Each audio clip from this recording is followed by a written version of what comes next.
Halo, perkenalkan nama saya Adam Shoki Medise. Kali ini saya akan membahas tentang inventory modul yang ada di Odoo 17. Saya akan menggunakan Odoo 17 yang versi lokal atau SOL yang kita bilang.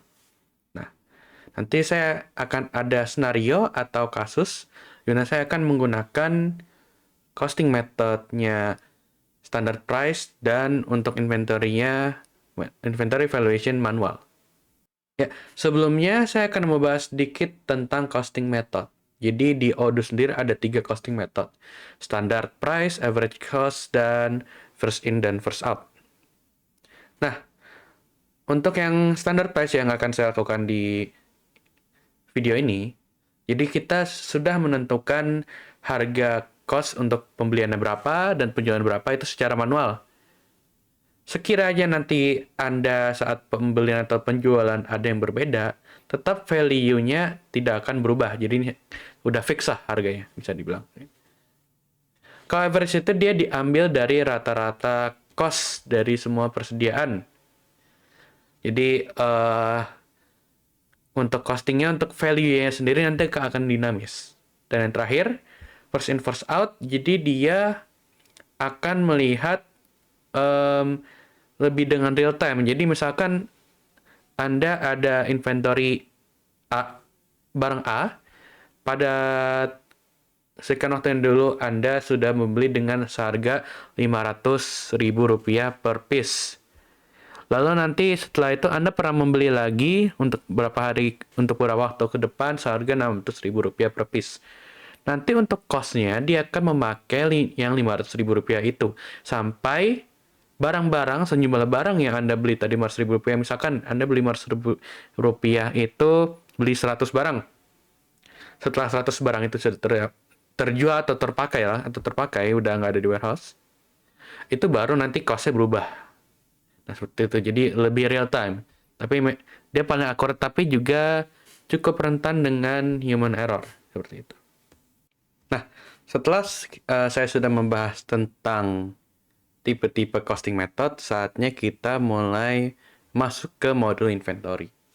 Nah, pastikan Anda sudah masuk ke bagian admin, akun admin, dan coba dicari inventory. Misalkan di install inventory, coba di invent. Nah, di sini udah ada nih.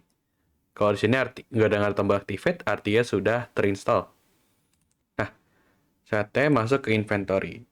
Nah, di sini kita yang pertama akan membuat beberapa warehouse dengan location-locationnya.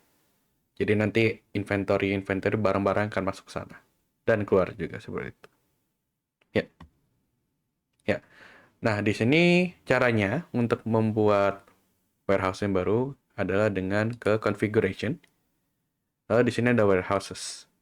Di sini kalau Anda menggunakan data demo saat instalasi awal, ini udah ada satu nih. Tapi kita akan membuat beberapa warehouse yang baru. Caranya adalah yang pertama klik dulu tombol new di sini. Ya.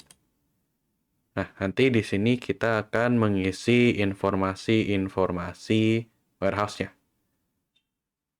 Nah, saya akan mengisi, lalu nanti saya akan kembali untuk apa saja warehouse yang akan dibuat. Ya, di sini saya sudah membuat warehouse. Nah, ini sesuai soal ya. Di sini ada finished goods, work in progress, incoming, ATK, dan spare part. Nanti untuk warehouse sesuai dengan kebutuhan perusahaan Anda. Nah, tapi di sini baru ada untuk namanya warehouse doang. Nah, ini harus ada location stock, tapi kita harus set untuk location untuk warehouse ini sendiri. Kalau ini dia sudah terbuat dari Odoo-nya. Bagaimana caranya? Masih di mode inventory, kita ke configuration lalu ke locations. Sini kan masih dibilang, nah ini ada FH, ada internal, dan lain-lain nih. Untuk finish goods, di sini kita ganti. Nah, ini ada beda-beda ya. Jadi kalau finish goods itu biasanya kan berarti kita untuk lokasi yang akan kita berikan ke customer. Biasa kita sebut dengan customer location. Nah, kita set, di save jangan lupa. Lalu kita balik ke locations lagi. Saatnya kita untuk ke spare part. Tadi mana tuh yang udah berubah? Oh ya, maaf. Ini internalnya kita tutupin dulu. Nah, baru kita kelihatan di sini. Tadi ini ya. Saatnya untuk incoming. Ini tadi incoming saya. Di sini kita bisa internal location atau biasa kita juga bisa sebut sebagai vendor location. Jadi pokoknya karena ini incoming, jadi barang-barang dari vendor kita set ke vendor location. Kita save, balik ke location lagi. Terus saatnya kita cek ini sudah tadi untuk finish product, incoming, saatnya spare part. Kalau spare part biasanya sebaiknya internal location aja karena kita aja yang pakai. Oke. Selanjutnya untuk mana kita lihat lagi di sini ATK. ATK internal karena alat tulis kantor buat kita aja. Lalu sekarang WIP. WIP bisa di internal atau mungkin jika lebih spesifik kita bisa lihat dia sebagai production atau mungkin transit. Jadi sebenarnya sesuai lagi dengan kebutuhan perusahaan Anda. Ini kita sudah set untuk location-locationsnya. Nah, selanjutnya saya akan membahas skenario yang akan digunakan dalam pembelajaran modul inventory ini. Ya, untuk skenario. Jadi pada video ini skenario adalah PT Holajaya dia nggak hanya jual kopi, nggak jual hanya kopi namanya saja, tetapi jual biji-biji kopinya ke berbagai customernya. PT Holajaya ini udah ada vendor nih dari PT Carrefour untuk dia sourcing si biji-biji kopinya. Nah, kita lihat nih di sini ada bagian purchase dari vendornya, purchase dari vendor. Untuk cost of goods sold, untuk penjualan ke customer, dan ini ada kelihatan inventory-nya. Terlihat si PT Holojaya dia beli dari vendor sebanyak 15 kilo. Ini dihitungnya per kilo, seharga 250.000. Ini total 3,250.000.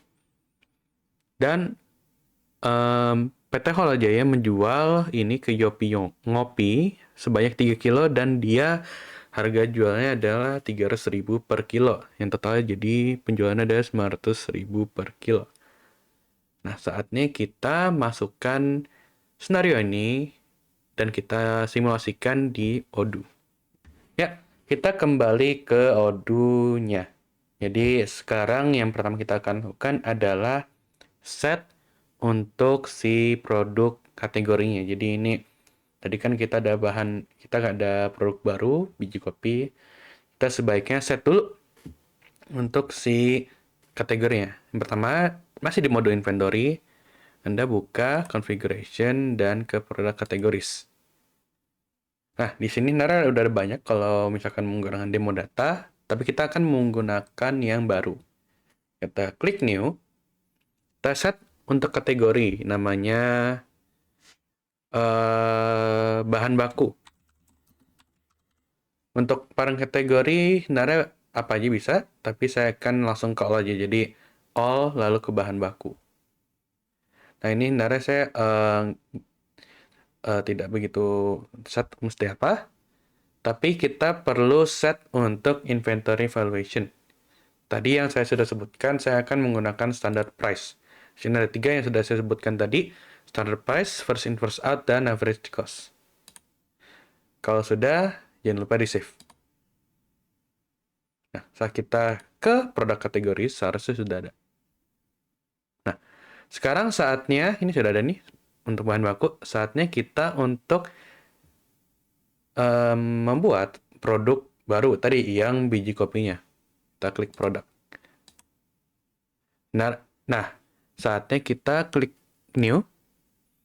Lalu kita set untuk namanya biji kopi. Biji kopi apa terserah. Saya anggap biji kopi saja. Product type. Sebenarnya di sini storable product. Ya, sebenarnya balik lagi tergantung kebutuhan. Dan untuk sales price. Jadi di sini adalah untuk dijual. Sales price untuk yang dijual ya, untuk dijual ke customer. Tapi kita sudah set per jualan adalah 300.000. Jadi kita 300.000. Teks terserah.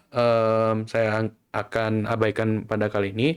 Dan cost tadi. Jangan lupa tadi kita tahu bahwa kalau kita membeli dari vendor, dari vendornya adalah dengan seharga 250.000. Jadi kita set 250.000.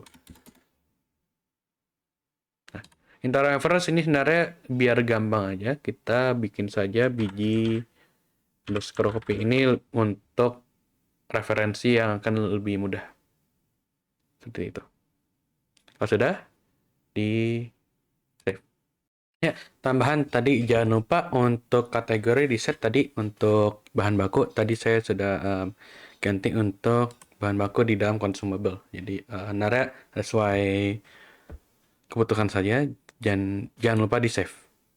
Nah, nah saatnya kita bahas untuk bagian pembelian dulu. Jadi kita akan order untuk barangnya terlebih dahulu. Jadi kita order barang biji kopi dulu nih. Kita masih ada 0, belum ada unitnya nih. Yang pertama kita lakukan adalah ke bagian purchase. Nah, di purchase jangan lupa sebenarnya sebaiknya kita set dulu vendornya.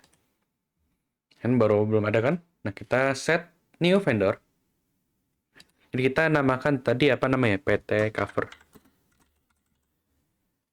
Ini infonya silakan diisi atau sebagaimana.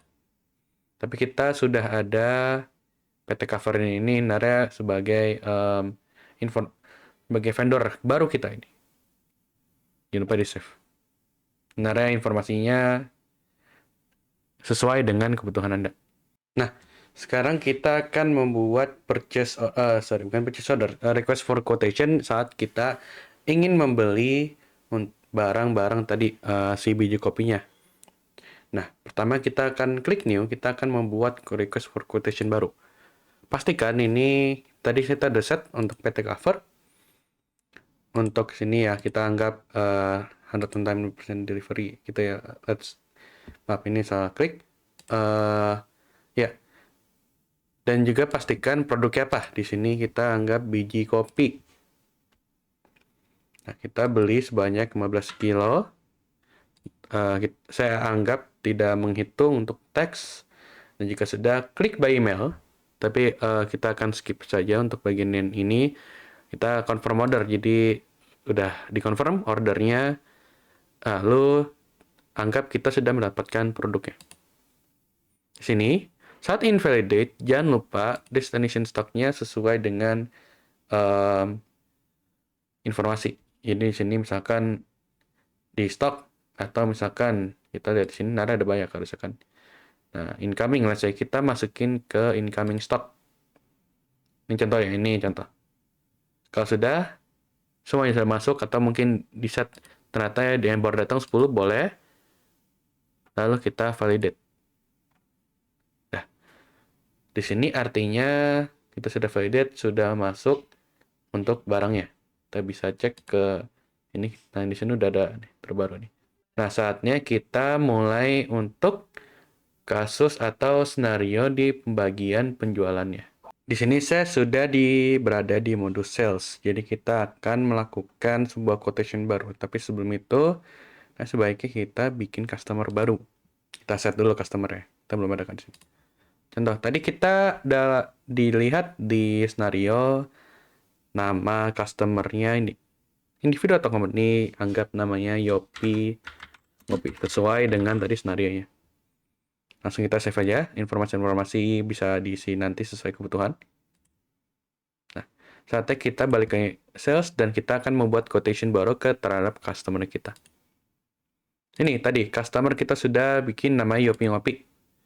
Untuk payment termnya immediate payment atau ya kalau ini sesuai dengan kebutuhan. Lalu kita akan tambahin produknya tadi. Kita ada biji kopi, kita akan menjual seberapa banyak? Kita akan jual sebanyak 3 kilo dengan seharga 300.000 per item per kilo. Kalau sudah, kita sebenarnya sebaiknya by email tapi kita anggap ini confirm. Nah, kita akan lalu create invoice di sini. Untuk regular invoice. Nah, di sini udah ada invoice-nya yang kita send terhadap customer-nya. Anggap customer sudah bayar, kita akan confirm. Sorry, anggap customer sudah knowledge, confirm, dan kita anggap sudah dibayar, kita register paymentnya. Jurnal bank ini sesuai kebutuhan, dan kita create payment. Nah, di sini artinya sudah dibayar nih, paid. Berarti ini artinya barangnya sudah dibayar. Tadi yang kopi 3 kilo seharga 3.000 sudah in payment. Kita juga dapat cek itu di accounting ke jurnal item. Di sini nih, di sini sudah ada si payment dari Yopi Ngopi.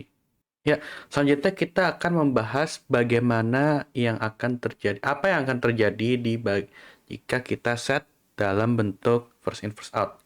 Nah, sebaiknya kita pasang di kategori baru, jangan yang sama, takutnya error nanti.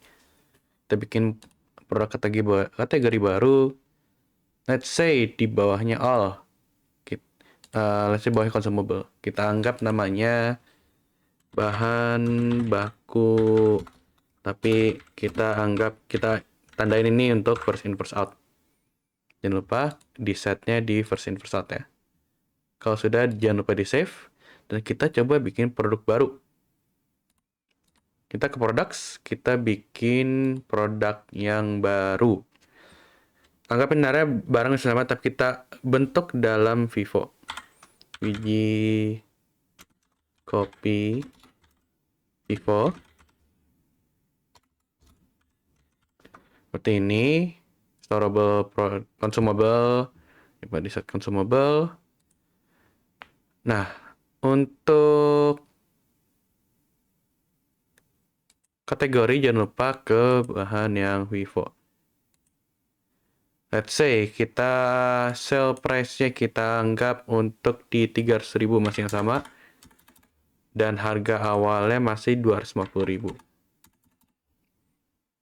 Seperti itu. Jangan lupa untuk di save ya, di save. Harusnya kita ada produk baru untuk biji kopi Vivo.